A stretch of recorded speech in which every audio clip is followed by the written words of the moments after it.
Good evening and welcome to Scotland at 7. My name is Brian Liddy and I'm here today. I'm pleased to say that I'm joined by Sandra White, who was an SNP MSP. Sandra, welcome to the show. Thank you, Brian. Sandra, you were an SNP councillor in Renfrewshire, Mhm. and you were an MSP for Glasgow from 1999 to 2011, and then you were an MSP for Glasgow Kelvin from 2011 until you stepped down in 2021. And viewers will probably know that you're a regular contributor here on Broadcasting Scotland, so welcome once again. Thank you.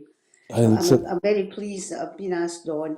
Yeah, great great. affinity for Broadcasting Scotland, and I'll just advert for people to listen and contribute. Thank you, and subscribe. We'll come to that at the end. Sandra, I think you're aware that today's International Women's Day, and so for that reason, there's a strong theme running through today's running order. It's a lot of women's stories and a lot of stories about the Scottish Government as well. So without further ado, I'll start with our Ukraine update. Day number 378. In an interview with CNN, President Zelensky has warned that it will be an open road for Russian troops to capture cities in Ukraine should they seize control of Bakhmut. The city, which has been the focus of fierce fighting in the Donbass region, had an estimated pre-war population of about 70,000. Russia's Wagner mercenary group has claimed that their forces now fully control the east of the city. The claims have not been independently verified. Russia has sustained 20,000 to 30,000 casualties, killed and wounded, in trying to capture Bakhmut, according to the US-based Institute for the Study of War. Ukraine's governor of Donetsk, Pavlo Kyrylenko, has said that for the first time since the 24th of February, there were no dead or wounded civilians reported in the region. UN General Secretary Antonio Guterres and the Ukrainian President Volodymyr Zelensky have met in Kyiv. They have jointly called for an extension of the deal with Moscow that has allowed Kyiv to export grain via the Black Sea during Russia's invasion. EU defence ministers have discussed plans to rush a €1 billion worth of ammunition to Ukraine and place joint orders for more to ensure supplies keep flowing. Ministers meeting with their Ukrainian counterpart, Oleksiy Reznikov, in Stockholm, were debating a push to meet Kyiv's immediate needs and bolster Europe's defence industry for the longer term. Officials in Germany, who are investigating the Nord Stream gas pipeline explosions, have searched a ship that they believe may have transported explosives used in the incident, according to prosecutors. Andriy Yermak, head of the office of the Ukrainian presidency, said 130 prisoners of war had been returned home in an exchange. Russia's Ministry of Defense said 90 prisoners of war had been returned by Ukraine. The United Nations has said it believes that a viral video showing the apparent execution of a captured Ukrainian soldier by Russian troops may be authentic. Ukraine has named the unarmed prisoner of war who appeared to have been shot dead by Russian soldiers as the president delivered an overnight message resolving to find the murderers. In the graphic 12-second clip, a detained combatant, named by the Ukrainian military as Timofey Merkolayevich Shadura, is seen standing in a shallow trench, smoking a cigarette before apparently being shot with automatic weapons. Ukraine's First Lady, Olena Zelensky, visited the United Arab Emirates today to mark International Women's Day.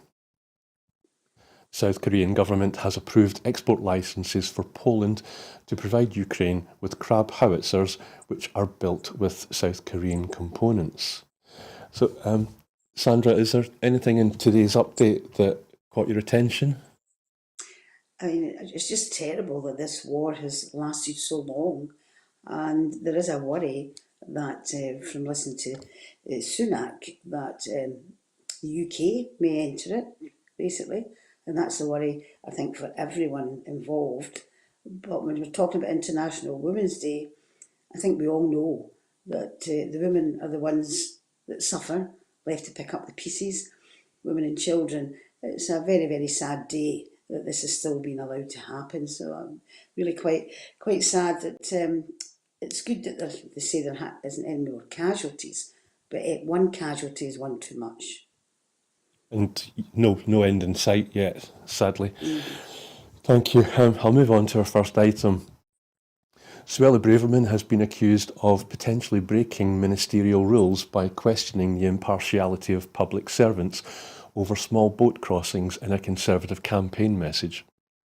In an email to thousands of Tory supporters, the Home Secretary blamed an activist blob of left-wing lawyers, civil servants and the Labour Party for the government's failure to stop channel crossings.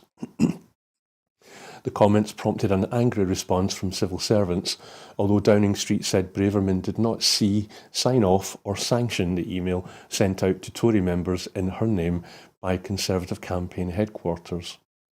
In 2022, 45,755 people arrived in the UK after travelling by small boat. More than 3,000 have already made the journey so far this year, prompting ministers to publish a contentious new law, the Illegal Immigration Bill, which would criminalise, detain and deport asylum seekers.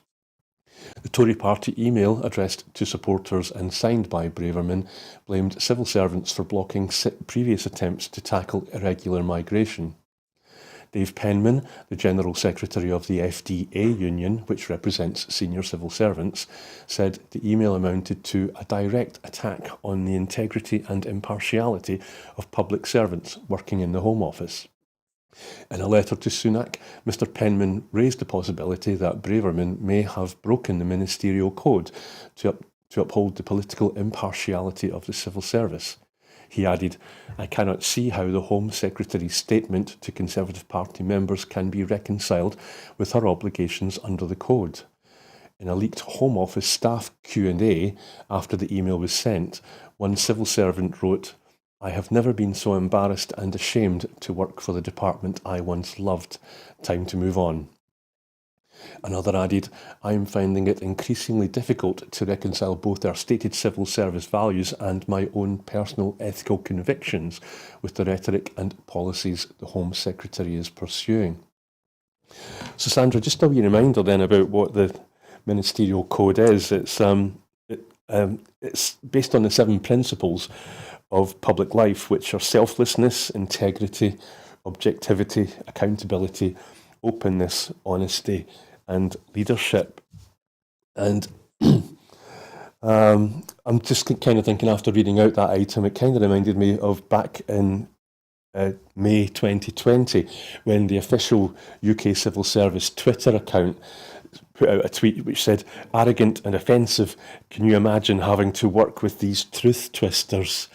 Just for completeness, that was sent after Boris Johnson had defended Dominic Cummings. And Sunak, I'm sorry, I'm talking too much, but Sunak does have an ethics advisor. His name is Sir Laurie Magnus, but apparently Sir Magnus cannot investigate anything without Mr Sunak's permission. And I did have a question for you. Yeah, so if Braverman didn't see or sign off or sanction the email, who did? And could it have been done by a left-wing civil servant? No, I mean, this is par for the course for the Tory party. They blame everyone else but themselves. You mentioned in your opening remarks about the fact that she said she hadn't seen it, or someone had said she hadn't seen it and signed it off, and then later on that she had signed it off and had seen it. So it's par for the course. There's no way that this would happen. I mean, this is the second time she's mentioned this, the fact that she hadn't seen anything, she hadn't signed it off. It was proven to be a lie, and this particular one will probably be proven to be a lie as well.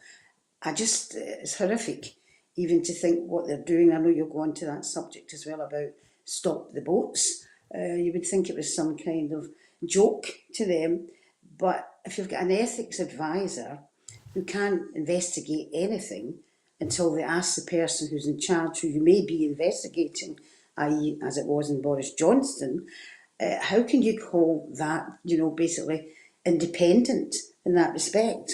I mean, I've dealt with civil servants being in, the Scottish Parliament, and I must admit I've always found them above board, and to question their ethics and the way they do their job, they sign up to it, as you mentioned before, is astounding, really. But it doesn't surprise me in the least that these people hide behind everything. And you've got to say, once again, I say this, I think, all the time when I see something, you've got to ask yourself, the media. I mean, the Telegraph is the worst for coming out. I mean, they've already came out against Gary Lineker, and there's others as well, basically. But no, I've got no doubt that she signed that off. She saw that, and once again, we've got another, Tory who mentions the fact, and who knows what's going on in the background. We've always had this carry on from the Tories where they push things forward. People talk about that, and then the next thing, there's something even worse coming up, and they hope that takes the heat off of whatever they're planning next. So I've no doubt that she has done it, and I just wish they would get rid of the lot of them, because every one of them can't be trusted. Thanks, Sandra. And another couple of wee things around about that in with the mix is previous ministers that have been found to have broken the ministerial code include Priti Patel. She breached it 3 times. Gavin Williamson, Robert Jenrick, and Rishi Sunak himself has been accused, but no decision made yet. But he has been accused of potentially having breached it. And then, of course, ultimately, whether anything happens about it is the final decision is the Prime Minister's, and so he's hardly going to be impartial. No. Then, is he? So no. And then maybe. Sorry, Brian. I mean, we've been through it all before with Boris Johnson. All the accusations of him, misleading Parliament, misleading the Queen, misleading the public, basically at large. And yet, if anything is investigated, he's the one that signs it off, and he's the one that's got to say whether he's guilty or not. That can't be right. That's not democracy. Yeah, and I don't know if you saw Prime Minister's questions today, but Stephen Flynn pretty much seems to have skewered the situation. His question on International Women's Day was, he said, a woman who is sex trafficked to the UK on a small boat will not be afforded protection by our modern slavery laws. Is that true or not? And did you get to see that? Did you have any? I didn't see it, but I certainly read about it, but I didn't see it. But I think Stephen Flynn, skewered, the Prime Minister, basically. And I must congratulate him on how he's actually raised the game at Westminster. He seems to have them, really, they don't quite know how to react to Stephen Flynn. I think his questions have been very much to the point, killer questions, really. But, in this day of International Women's Day, when they admit to the fact women have been trafficked, the fact of the matter is, even if they were young girls, unfortunately, they can stay here till they're 18 and then they get put back or sent to Uganda. I mean, that is just unbelievable. Yeah, and the Prime Minister's answer in response to Mr. Flynn's question was suitably vague, and just like Braverman's video on the subject, video address, he kept using the word compassion, and yet this legislation seems to be the opposite of that. There's no compassion there at all. I have never seen a Tory party like this. And, Gary Lineker has, he's got to be reported to the BBC. I mean, that makes it even worse. A broadcasting company got to report to him in case he loses his job for saying what everybody here, and, most people I know, the general population agree with him. It is like the war years. And if you don't stand up to it, you're complicit in letting that happen. And the Tories are an absolute disgrace. They've brought the UK down to its knees, and you've got the international community now saying you can't go ahead with this. It's against the law, the international law. And they're just saying, oh, well, we'll be like Hungary and we'll step outside it. It's absolutely disgusting. And the irony that the word illegal is in the actual title of the bill. Yeah. So it's interesting. So I'll move on to our next item.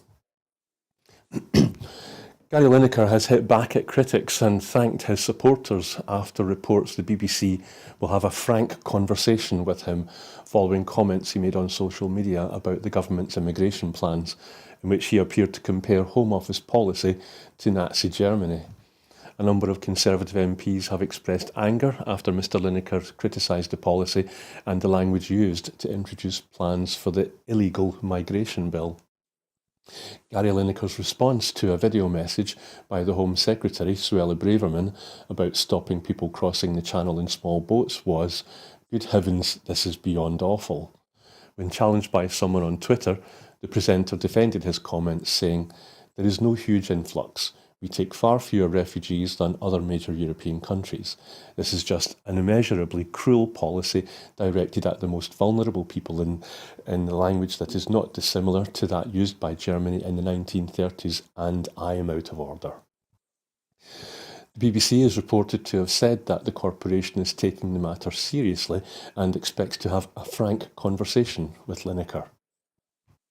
In response to the ensuing criticism, Mr Lineker tweeted, "Great to see the freedom of speech champions out in force this morning, demanding silence from those with whom they disagree."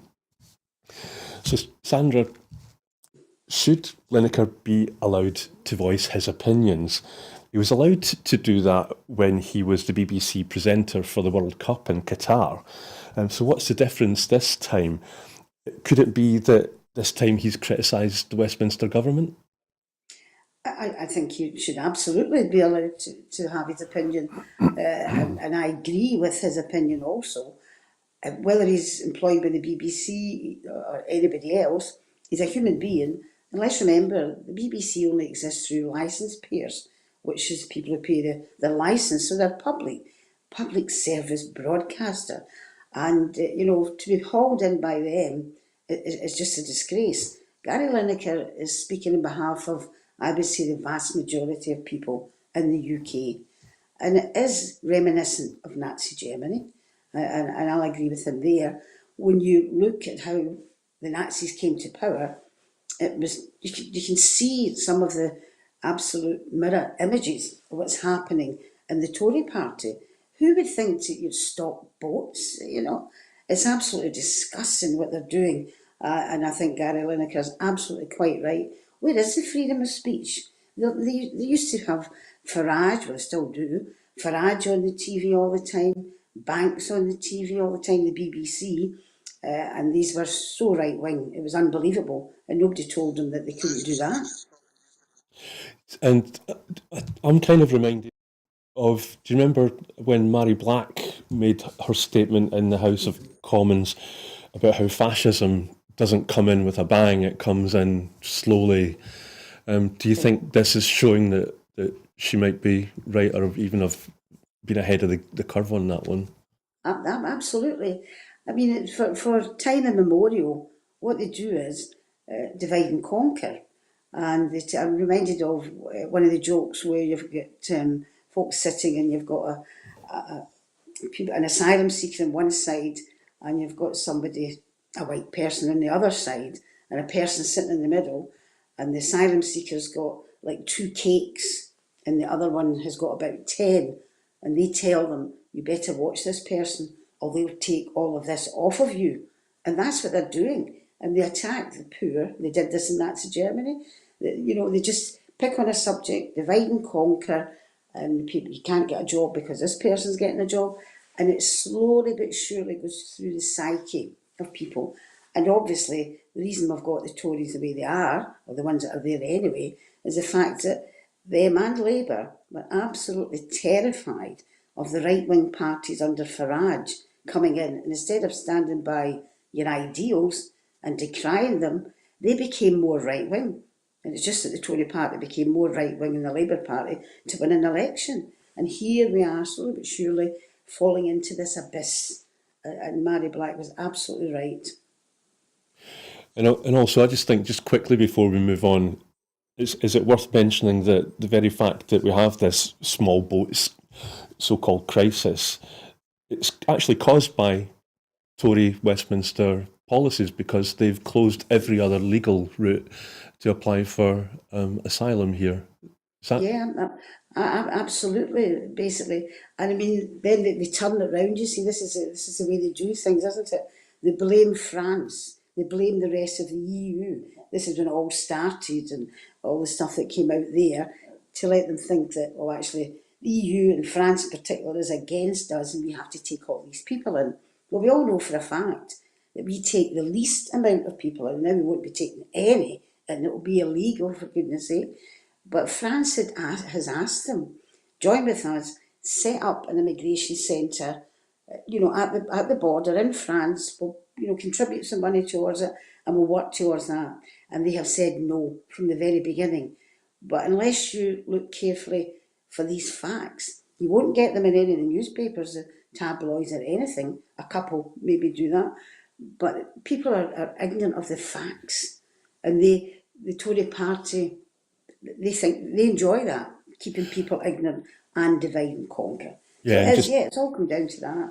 and just to finish on one very quick fact about this, it's like out of the 22,000 applications by people from Afghanistan who applied last year, 2022, for asylum in the UK, only something like 21, I think, were actually successful out of Yeah. 22,000. Anyway, so And we better people move on. forget as well, I'm sorry to, but and it just came into my mind, there was a programme, it might have been Dispatches a couple of years ago, about the backlog of unopened applications. I don't know if you saw it. And they were talking thousands. Thousands that were sitting in an office, and they were in boxes and hadn't even been opened. They're incompetent. And it's just making it worse. People have forgotten that fact. They were, I wonder if they're still sitting there. I don't know. Aye. Facts. Shields it when then I ding. I've got that wrong probably, but I better move on to the next item. SNP MSP Karen Adam has written to UK government calling on it to urgently introduce a rural visa pilot scheme, saying it is imperative that Westminster acts now on or rural industries will face irreparable damage. Following Brexit, rural industries like fishing, aquaculture, construction, and agriculture have been faced with having to comply with additional red tape and worker shortages. The situation is leading to a shortage for food supplies and struggles within the industry to meet demand. Ms Adams said that the UK government has not taken any action to resolve the situations, despite industry leaders like Mike Park, Chief Executive of the Scottish White Fish Producers Association, and Seafood Scotland Chief Executive Donna Fordyce, repeatedly raising alarms about the impact Brexit is having on their sectors. The Scottish Government set out a proposal in September 2022 for a bespoke rural visa pilot scheme to facilitate migration to remote and rural areas in Scotland. The proposals were collaborated on with and supported by local authorities, the NFUS and other rural stakeholders before being put to the UK government. However, this proposal was rejected by Westminster, and the UK government have not brought forward any alternative plans. Commenting, SNP MSP for Banffshire and Bucking Coast, Karen Adams said, "The challenges facing rural Scotland are getting progressively worse, and Westminster don't seem remotely bothered, as the industries are having to battle the brutal impact of rising bills and a disastrous Brexit, on top of the Tory cost of living crisis. It is imperative Westminster act now, or industries like fishing, aquaculture, construction, excuse me, my notorious cough has returned. Like fishing, aquaculture, construction, and agriculture will face irreparable damage." So, let me take a drink of water, Sandra. No problem. So, there's that phrase again. The Scottish Government's proposals were rejected by Westminster, and Westminster haven't brought forward any alternatives. Is that par for the course, do you think? Well, we've seen it with the Section 35, as par for the course from Westminster. I had quite high hopes of this particular bill because, from my understanding, is it's come from Canadian legislation, which has worked quite well in that respect. But the missing word here, although I think you did mention it earlier on, Brian, is Brexit. I mean, this has caused all of this. So I think it was a very good move on behalf of the Scottish Government. I congratulate the MSP for putting it forward, but it's under, basically immigration. That is reserved, but they have tried to push it, and I hope they don't drop it. But it's not just the fact that this is put forward to the Westminster Government. I mean, if you go up to, and I'm sure you do, Skye or other areas, it's not just the fact that they can't get the workers, and some of the places are closing down or are only opening for a couple of hours. There's nowhere for the workers to stay. That's a huge, huge issue in the rural areas. Houses, second homes, and I know we're looking at that. So I think, we continue pushing it. That's all you can do, basically. But we also have to work in tandem with the second homes legislation that's coming in and ensure that if we manage to get workers there, if we manage to get this bill, then basically we have somewhere for these workers to stay as well. So it's got to work in tandem with that. Possibly have more, success with the housing situation, because I know that we're looking at that. Whether we've got success with this bill, it's down to Westminster, but once again, the Scottish Government's hands are tied, basically simply because it's a reserved matter and we need to push it more. Maybe Stephen Flynn could raise that in the House of Commons and work in tandem with the Scottish Government, him attacking it on that aspect or asking for the powers under the immigration, and we looking at the housing aspect of it. Yeah, it's a complex issue to be sure. Thank you. Move on to the next item.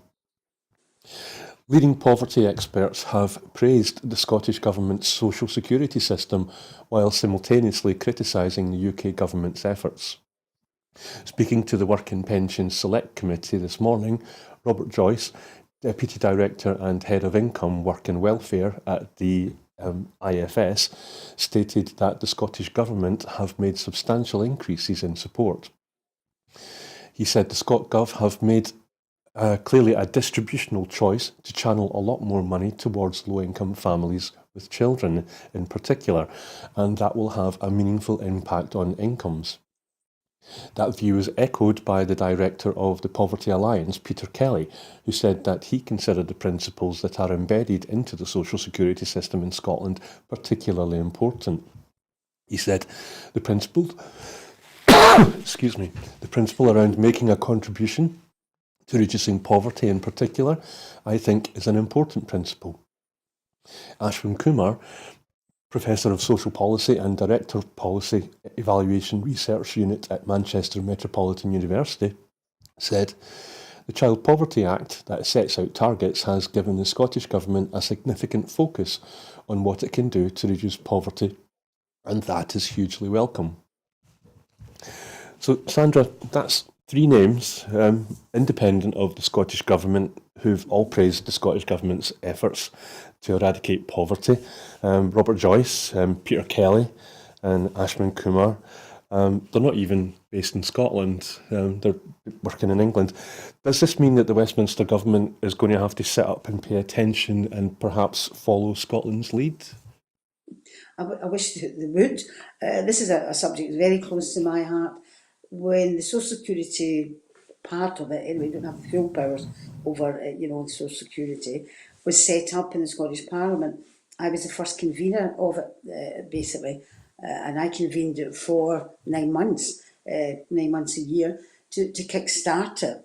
And when we were trying to get through some of the legislation, it was unbelievable.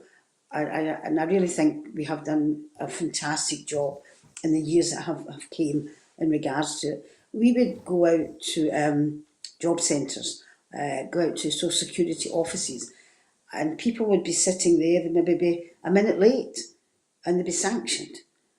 Or we tried to get some extra monies for people who are in desperate poverty, and we'd be told that if we gave the extra money from the Scottish Government, that would be reduced from their benefits. And this is what they were doing the whole time. It was an absolute battle.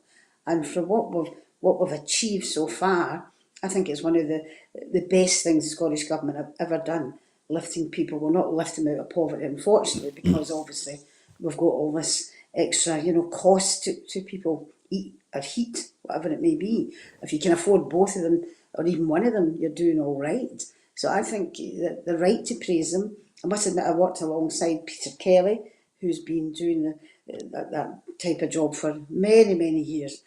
Very caring guy as well, and had loads of meetings with them. So I think, I mention again the media. We know this is happening, and the Scottish Government have put out, stuff, but the media hardly picks it up. And that is the biggest problem, that people, don't know just how good Scotland and the Scottish Government have done in trying to alleviate poverty in our country. A rich, rich nation, and yet we have more food banks than anything else. And that can't possibly be right. But what they've done has been amazing, and I think they should get all the credit for it. I think it's called the day job, I think, isn't it? So I'll move on to the next item. Excuse me. A prominent group of Afghan and Iranian women are backing a campaign calling for gender apartheid to be recognised as a crime under international law. The campaign, launched on International Women's Day, that's today, reflects a belief that the current laws covering discrimination against women do not capture the systemic nature of the policies imposed in Afghanistan and Iran to downgrade the status of women in society. Signatories of the open letter include the Iranian Nobel Peace Prize laureate Shirin Ebadi, the first female deputy speaker of the Afghan parliament, Fawzia Koofi, and a commissioner of the Afghan Independent Human Rights Commission, Banafsheh Yaqoobi, as well as many activists still fighting for the rights in Afghanistan and Iran. While there is a crime of apartheid in international law, it applies only to racial groups, not to gender.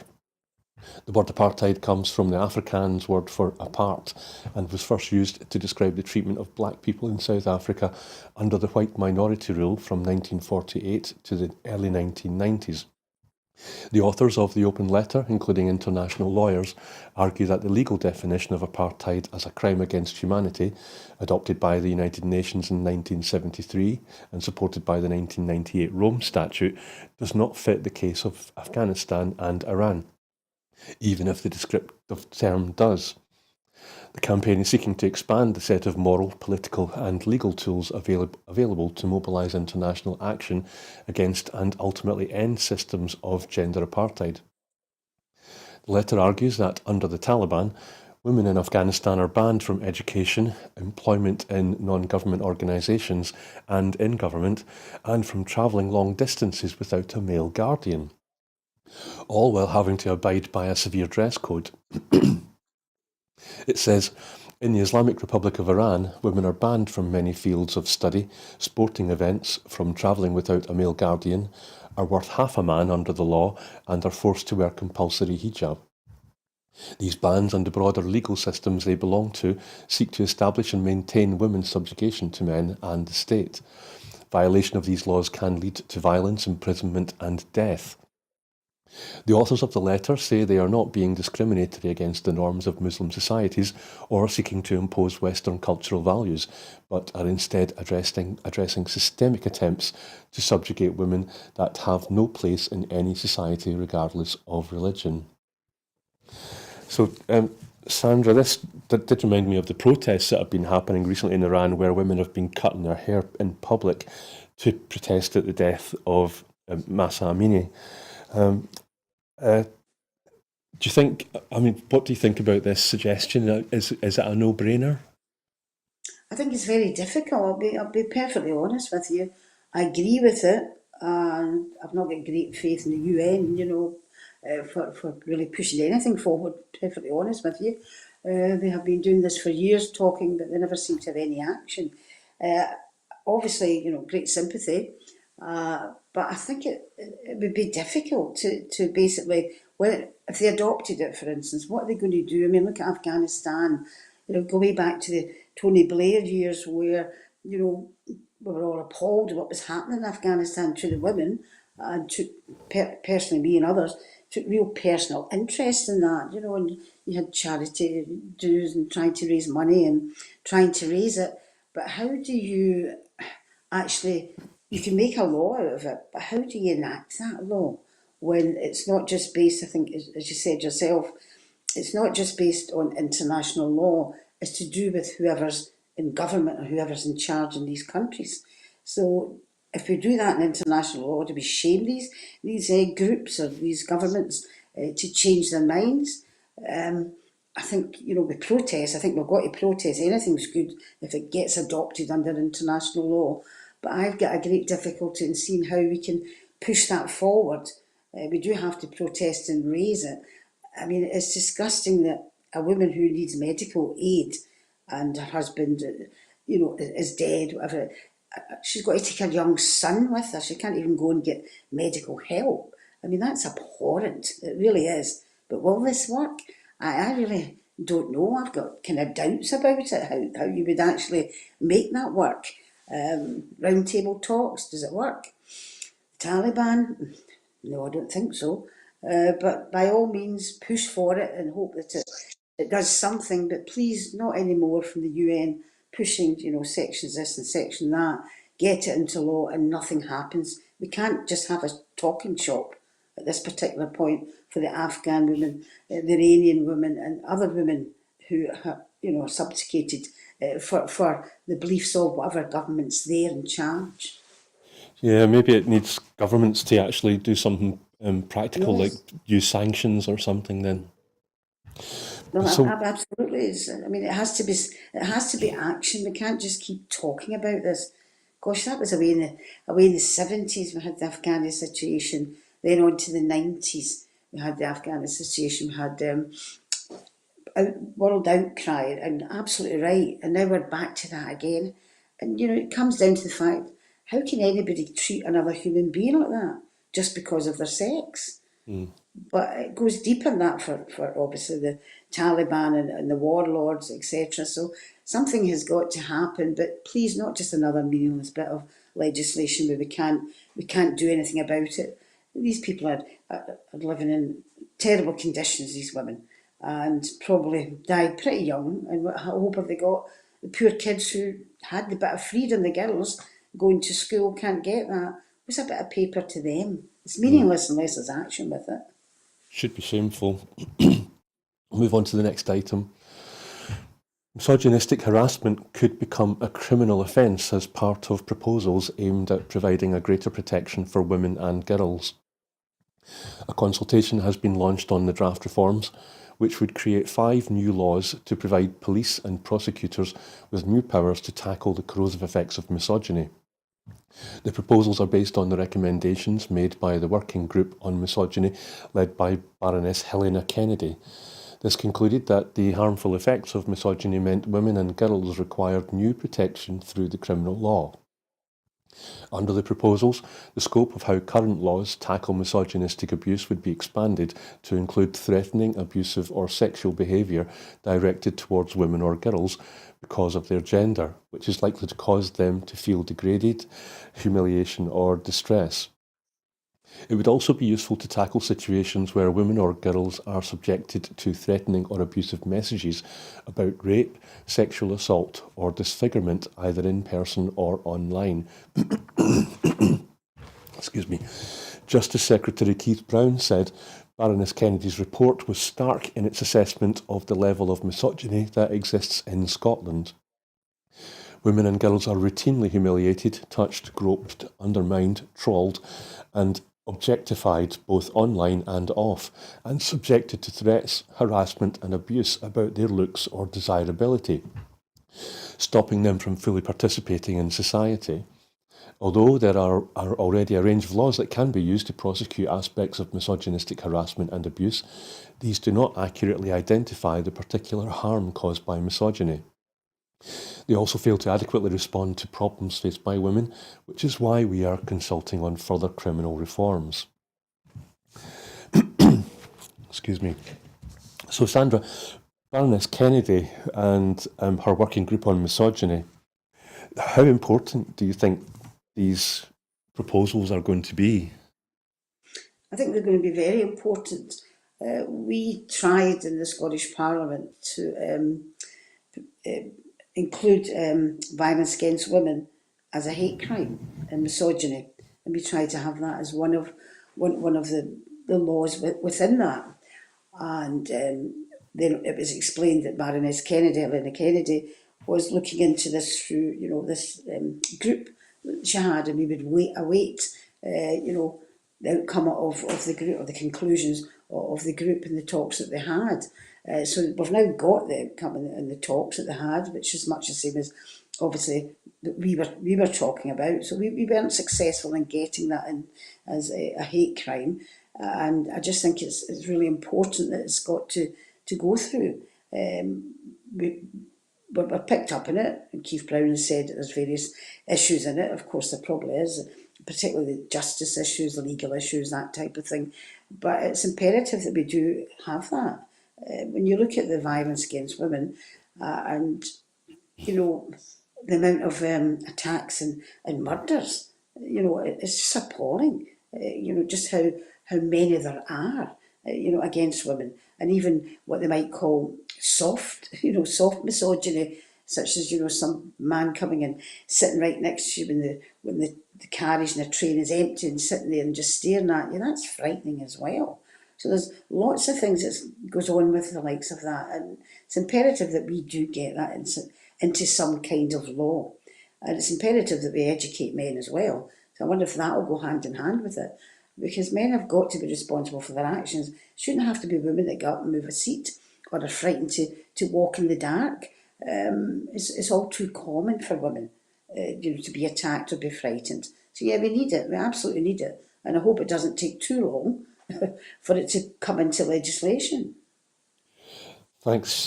The next item is going to have a similar theme, so I'll move on to that. Free independent legal representation is to be provided to sexual offence victims where applications are made to lead evidence of their sexual history in court.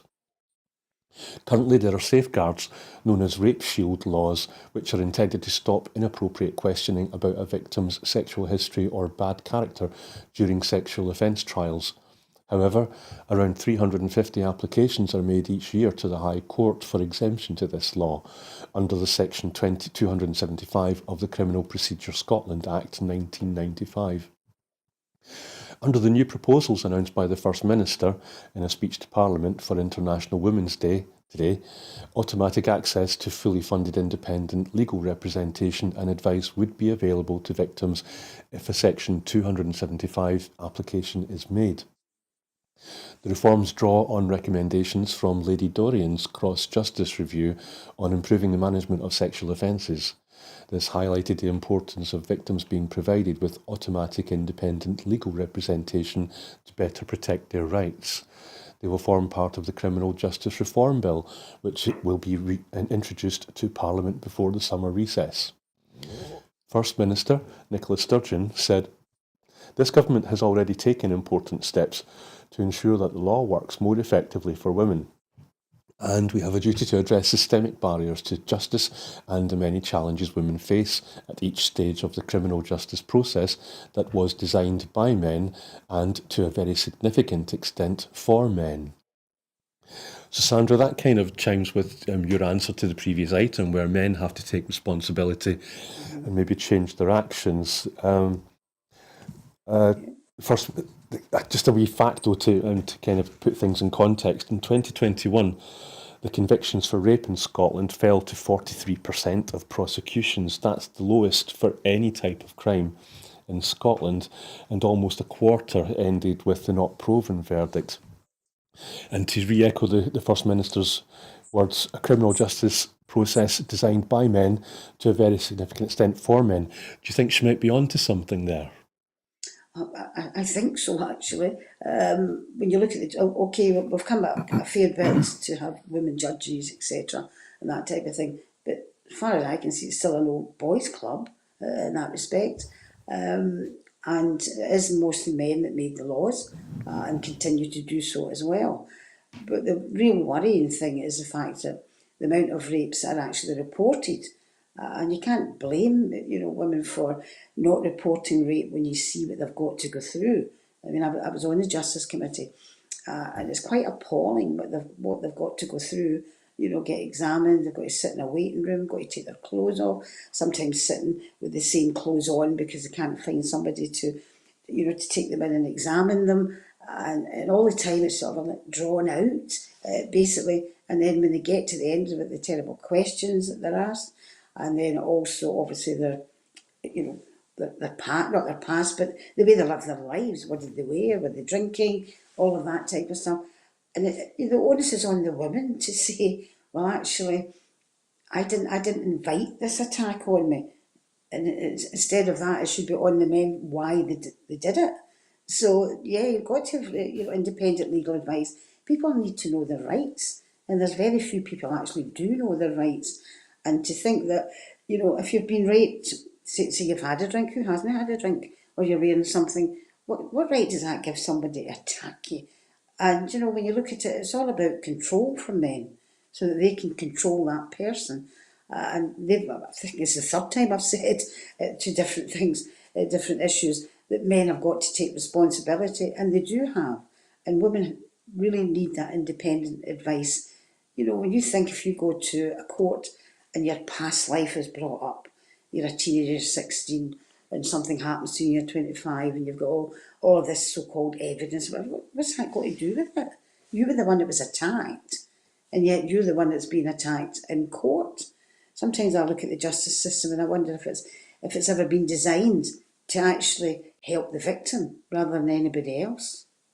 Yeah, let's hope this new process helps redress the Hope so. balance. So the next item, over 150 SNP women have signed a letter calling for reproductive rights to be defended by any future SNP leader and First Minister. The group of SNP women members say that they are deeply concerned about any attempts to undermine and roll back on women's reproductive rights, which they say were long fought for and hard won. They warn that rights that have taken years to secure can be lost in the blink of an eye, which they say has happened across the world where socially conservative politicians seek to push back on the rights of women and other minorities. The group cite the Roe v. Wade Supreme Court judgment in the United States as an example of just how fragile women's rights are, and that we must never take them for granted. Closer to home, Poland's de facto ban on abortion is literally threatening women's lives and has been strongly criticised by the European Parliament. They say Scotland is at a crossroads. Alongside this leadership election, the SNP must consider who they are and what are their values as a party. Sandra, I had a quick look at the actual text of the letter, and it said women in Scotland need to know what this hard-won women in Scotland need to know that their hard-won reproductive rights are safe in SNP hands. And they went on to mention anyone seeking they said, we are in no doubt that Humza Yousaf, is the best candidate. He's progressive. So if that is the case, in their opinion, where does that leave Kate Forbes and Ash Regan as other potential leaders? Well, first of all, I mean, I haven't read the letter. I've saw it on Twitter, but we're talking two entirely different things here, aren't we? We're talking about women's rights, and we're talking about, I'm assuming, buffer zones as well. And I absolutely deplore these people that are not allowing women to go in there. And then in the same vein, you've got a letter which says Humza Yousaf is the best candidate. Well, I don't think that's proper and right to mix these two together.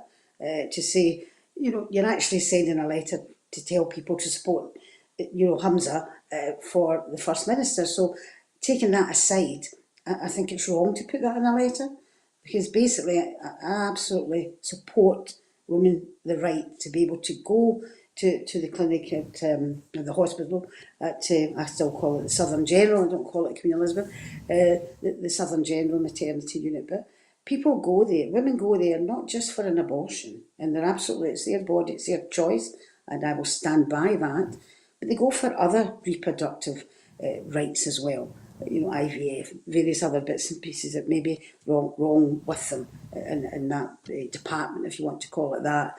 So in that respect, Scotland falls very, very long behind. From my understanding, I think Ireland have buffer zones, I think. I need to check that up, but I'm sure I read that somewhere. So we're lagging behind in that. And this legislation that obviously been brought forward by Labour MSP in good honour, that should be enacted as quickly as possible. But basically, not being able, to exercise your rights and my body, my choice, is ridiculous to do that. But I do think the letter is disingenuous, whereas it is, basically saying that Hamza would be the only person that would stick up for you in that respect. So I'm not happy about that particular point. And just to make it perfectly clear, I haven't made a choice on who I'm voting for in the leadership. I'm going to the hustings on Saturday, and I saw the television programme last night, which I thought, yeah, it was pretty robust, and I thought maybe some of the comments that were made shouldn't have been made, but that's their right to make it, and the members will make up their mind whether that was a good thing to say from Kate Forbes, or whether that would make them not vote for her. So it's the members that will choose who's going to be the leader, and obviously the MSPs who will choose otherwise. But I think it's disingenuous just to put Hamza's name in that, basically, because I think genuinely most women say my body, my choice. Thanks, Sandra. So, carrying on then with the SNP leadership debate, do you think that the three candidates should maybe have paid more attention to the recent Tory leadership debate, where you had ministers and people who had been part of previous governments and were responsible for policies were tearing strips off each other and and trashing their own government's reputation? Is what we saw on the STV televised debate last night in the same Yeah. ballpark? No, I think, there's three ministers there, Cabinet Sec, and I think, to be fair, I think they're all, excuse me, pretty able in that respect. And I do think when you're in when you're in the Cabinet, it's a collective responsibility. So Kate has obviously had a collective responsibility with the other ministers and cabinet secs as well. So whether I know I saw something which was correct, not correcting herself, but saying it was robust debate and that's the type of thing you've got to have, etc. But I do think raising that aspect of the government's policies. Well, obviously, it was attacking Hamza in regards to the government's policies, but it was the Scottish Government's policies. And I personally think she made a mistake by going in that respect. Whether that's, as I said previously, whether that has done her harm in the leadership contest remains to be seen, because the members will vote it in, and it will remain to be seen. Perhaps it will be raised on Saturday at the hustings in Glasgow. It possibly might well be. But no, if you're part of a collective responsibility in government, then I think there's other ways you can be rumbustious to your opponents. I don't think you need to attack in that way. And let's be honest about it. The health service in Scotland is better than anywhere else in the UK.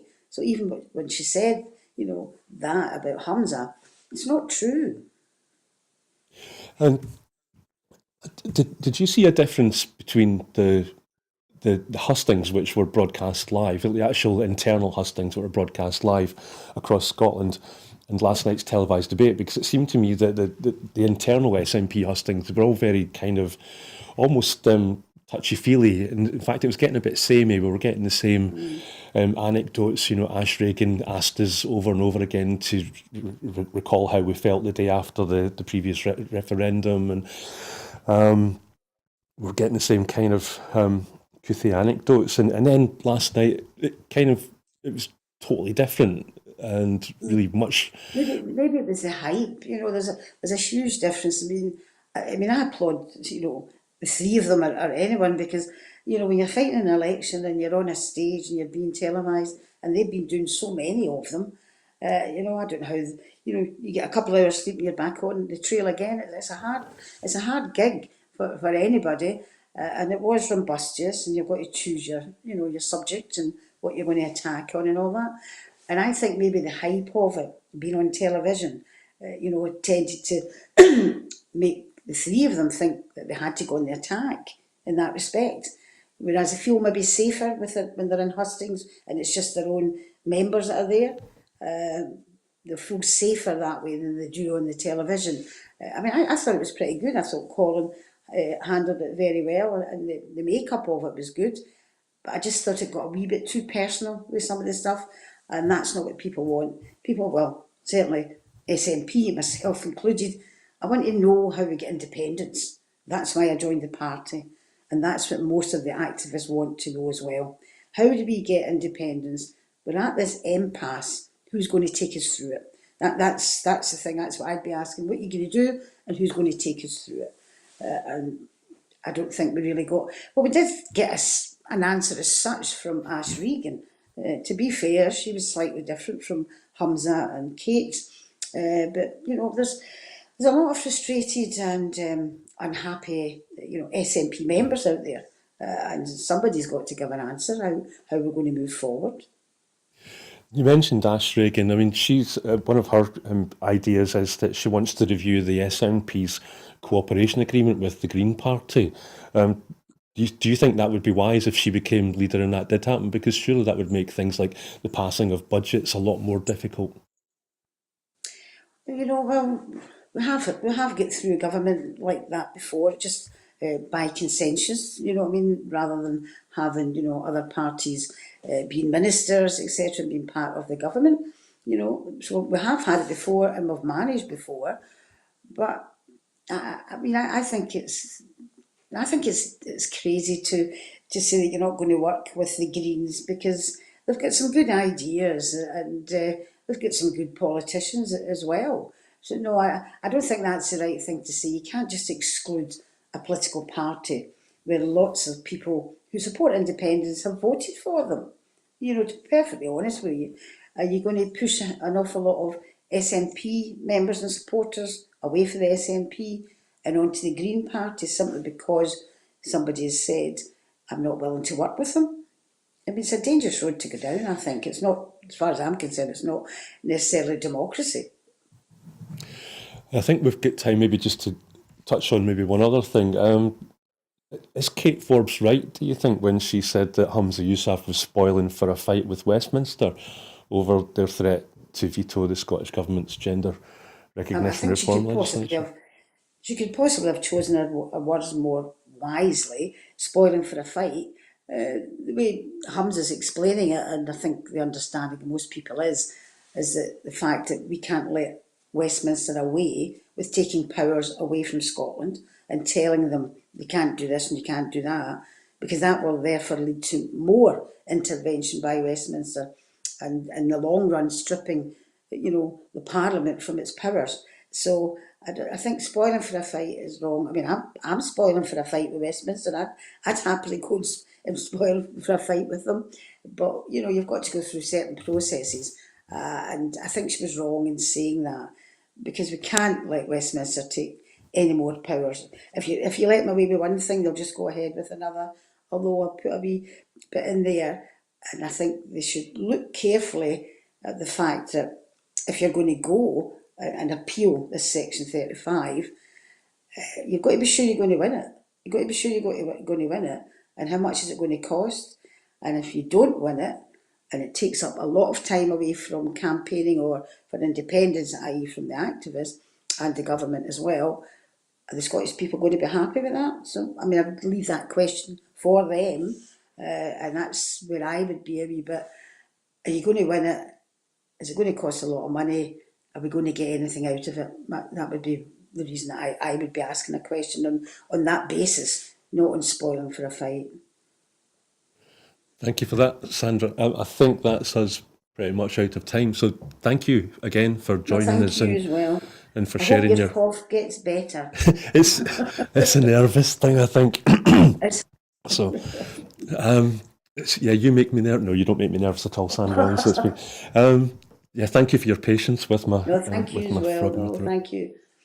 So we'll see you again, hopefully soon, sometime. Yeah, no problem at all. Thanks very Okay, much. thank you. So that's it for this evening.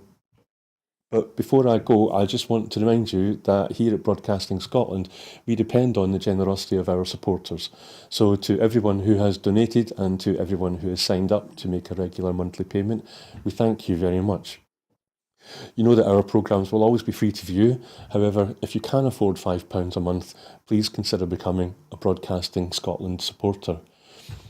We have set ourselves a target of adding 10,000 new subscribers to enable us to employ staff to make more programmes.